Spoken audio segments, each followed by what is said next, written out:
Comment below what your pooping strategy would be if you were on the long walk. Mine would be that I would wear both a diaper and tearaway pants. Yeah, come up with something better, I dare you. Bruce Lee, when she walk, when she step on, it's like all this pain when it made us stronger. The new movie, The Long Walk, is a Stephen King adaptation that diverges from the original book in cool, important ways that no one's talking about. The most notable change involves Collie Parker, the character played by Joshua Odjick. Parker was originally written as a white guy, though Joshua Odjick is of Algonquin, Anishinaabe, and Cree heritage. Once Odjick was hired for the role, he says that the director met with him and said, "Hey, I'm open to what you bring to the table. Let's talk." Just so you know, directors don't do this. This is like incredibly rare, and I think it really paid off. Here's the claim I'm making, okay? Both Odjick's skill as an actor and the changes to the character's identity converse with The Long Walk's hyper-militarized dystopia in a way that adds dimension and deeper connection to the real world. It made the messages in the movie have way more impact. Sonica Campbell writes, "It's Parker's rebellion against the system that defines him. So let's hope they keep the spirit intact in the movie adaptation." Sonica, I think your wish has been granted. I think that Parker's final scene is perhaps the most radical, the most just act in the movie. And no one's writing about it. I even got so desperate that I asked ChatGPT to find something, and Chat couldn't even help me. Sorry, trees that I secondhand burned. I haven't seen anything written about this, but I really, really want to. So I hope that this video can help open pathways for more conversations. That's my goal. I guess in a sense, before I started acting, I was a little bit of a pretender. I loved to imitate my friends and family. I only started becoming an actor when I was out of high school. Joshua Odjick says that acting helped him immensely, even in his personal life. Yeah, definitely when I was growing up, I definitely wanted to see people like in these positions, and I wanted to see myself on screen or see other people like who looks like me. A high school hockey injury forced him to take up other hobbies, and so he tentatively joined an acting class. He says that at first he refused to make eye contact and he had a chip on his shoulder. He says later, acting made him feel like he belonged. It wasn't until the first class that I learned that men do cry and that emotions are celebrated. Odjick says, "It gave me permission to express my feelings without shame, and now I give that to my characters." Since then, he's received 2 Canadian Screen Awards for the series Little Bird and the film Wildhood, which also earned him a Vancouver Film Critics Circle Award. And he's recently landed multiple major roles, so he's for sure an up-and-coming actor.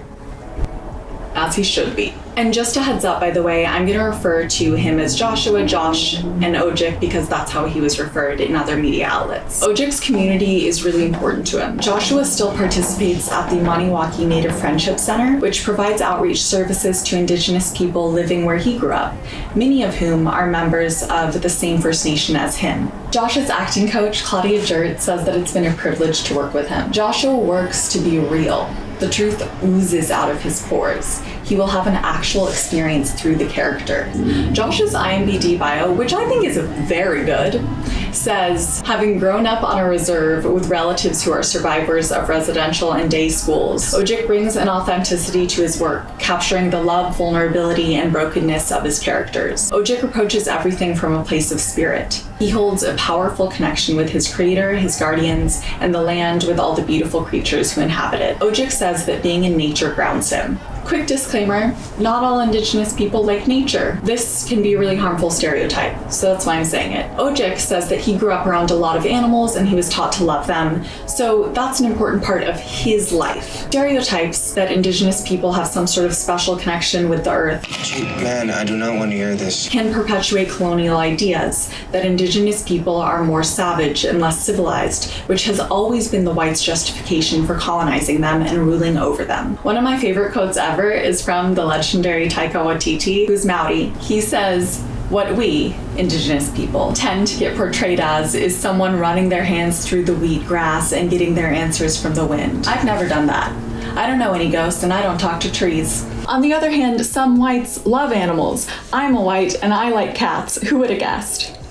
All that's to say that I'm talking about Joshua Odjick's individual experience. He uses nature to feel more connected, both to himself and his characters, especially in difficult moments. Filming the movie seemed really brutal. Odjick estimates that he walked 20,000 steps a day, and the crew gradually sanded down the actors' shoes to accurately mimic the wear of the hundreds of miles the characters walked in the movie. Odjick says that he chose the wrong pair of shoes, so he'd walk for hours in the brutal sun with the blisters on his feet and just the teeniest amount of shoe under him. That's definitely not as bad as the shoe mishaps in the movie. I'll say it, brave of me, but that's still like rough. When you're filming, the hours you can have 14-hour days. Like, that's not unusual. So imagine walking with like that much shoe under you. Before a scene that Odjick was particularly nervous for, I was terrified that day. he saw an eagle, which reminded him both of his mother, who belongs to the Eagle clan, as well as his character. And he said that it gave him a lot of strength. When I feel nervous and an animal shows itself to me, I just kind of find a calmness to it. Hey, it's editing me. I mixed up two animal sightings. In this one, Odjick saw a deer, a stag, in a field. He said that it really grounded him. In me, I felt, yeah, this is my time. I also want to talk about Joshua Odjick's presentation for Collie Parker. All of the actors were able to choose their characters' costumes. They went into a big warehouse and had all these like clothing options and could choose. Odjick specifically chose a bear claw necklace for his character. So the character has long dark hair, dark brows, bear claw necklace, and right away I think that makes it so that he is read as Indigenous. From the start, Odjick incorporated much of his own life experience into Collie Parker. I remember having that meeting with Francis over Zoom, and he was like so gracious and so like, yeah, I'm open to what you bring, Josh. Odjick says that he told Lawrence about his childhood in the First Nations community in Canada where he grew up. Your final scene, there's something you do that just, I was like, wow, it was powerful. It's very memorable, man, and bravo, dude. I dug it. It sat with me, Joshua. Odjick's final scene struck me. And honestly, for me, it was the most socially impactful scene in the entire movie. So skip ahead if you don't want spoilers. This isn't like the biggest spoiler in the movie though, I will say. But skip ahead if you don't want spoilers. I'll put a little timestamp below. Collie Parker was walking. It was like day 4, right? He has blisters on his feet. He's fucking exhausted. And he turns to see one of the guys that is designated to shoot and kill Parker and the other walkers if they need to. One of those guys was asleep with his gun just kind of loosely hung on his shoulder. And Collie Parker was like,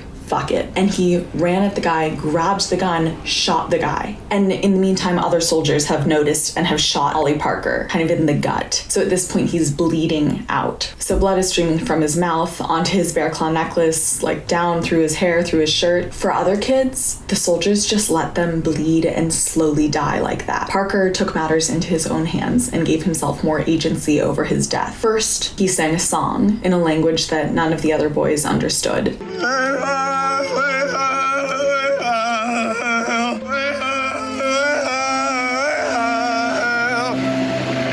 I later learned that the song was one that Odjick learned as a kid. Your final scene, can you tell me, was that like a written note or because of your own cultural background that you got to maybe put that in? I talked about growing up in my culture back home.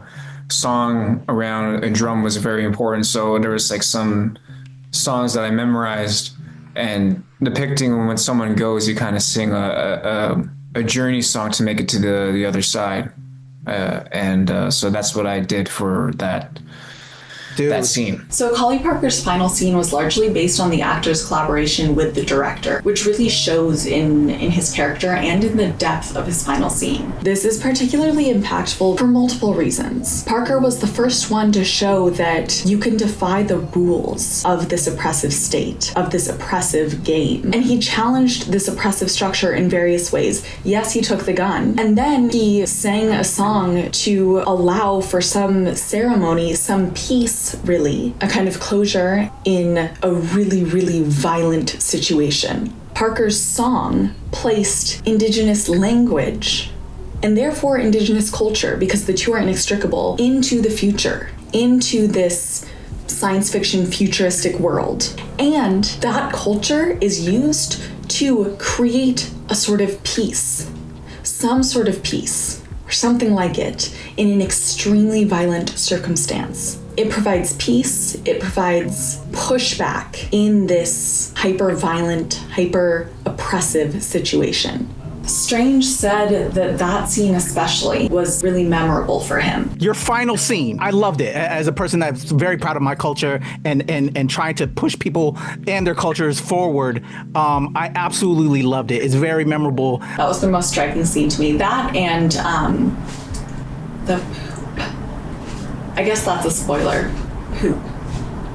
That has stuck with me as well. Anyway, I'm making this video because I was most impacted by Collie's character, and especially his last scene. It was striking to me that this movie is called The Long Walk, which is another name for The Trail of Tears, and it features an American Indian character, a Lakota character, and no one in the mainstream media is talking about it. Luckily, both Josh and some of his community members have insight into what the role means for them. So Josh says that The Long Walk reminded him of Orwell's 1984, and also made him, quote, think of The Trail of Tears. The difference being that here, the boys volunteer for the walk. His IMBD says, Odjick is grateful for the opportunity to have a platform to tell the stories, teachings, and traditions of his people. And his breakthrough movie, Wildhood, did just that. But at the same time, he refuses to be pigeonholed. When asked about if directing allowed him to better draw from his background as a cultural storyteller, he pushes back. He says, storytelling is storytelling. My culture is simply a part of me, but I'm interested in telling stories that ultimately share and respect our universal human experience. His perspective on the movie is expansive. When asked if he thinks that the movie is particularly relevant right now, Joshua says yes, and that the film talks about the greed of all men, not necessarily defined by one race. Everyone is like, I want an opportunity to get out of this poverty. And that's the trap. Odjick's great acting, combined with director Francis Lawrence's collaborative directing style, made me feel connected to the character. It was also refreshing, which is a weird word to use for this poop-filled dystopia, but like, I stand by it. It was refreshing to see a multi-dimensional Indigenous character written into this modern / future science fiction world. And I know that's such a low fucking bar, but Native Americans experience what is called relative invisibility in the media. So they're misrepresented and underrepresented at disproportionate rates. I never thought of myself doing that, or Indigenous people like becoming up into this platform. It just feels like I'm living the dream in some aspects. Like, I don't know, it feels good. Jeanette Centeno writes, the problem with modern media and movies is that Indigenous people are always left out of the story. We're somehow stuck in a monolithic storyline that's outdated. Crystal Echo Hawk points out that when Native American people are included in popular media, they generally are portrayed as historical figures, individuals from the 18th and 19th centuries who wear buckskin, ride horses, or live in teepees. I'm not an expert in this, and I will link to more Indigenous media experts who speak much better to this. There is ample evidence that media informs how we see other groups of people, especially groups that we aren't familiar with, and most people in the US say that they don't personally know an Indigenous person, which I would talk to your friends more, because maybe you do and you just think you don't, but whatever. What I'm gonna do is briefly explain how I've come to understand the nature of US colonialism, because I think that it's the most accurate way to explain, or for me right now, to understand the way the media landscape for American Indians is the way it is. For me, this has been really important to learn. I am not an expert, and I'm doing my best, and I also know that I have a lot to learn, so I am here for constructive criticism. The US is a settler colonial nation state.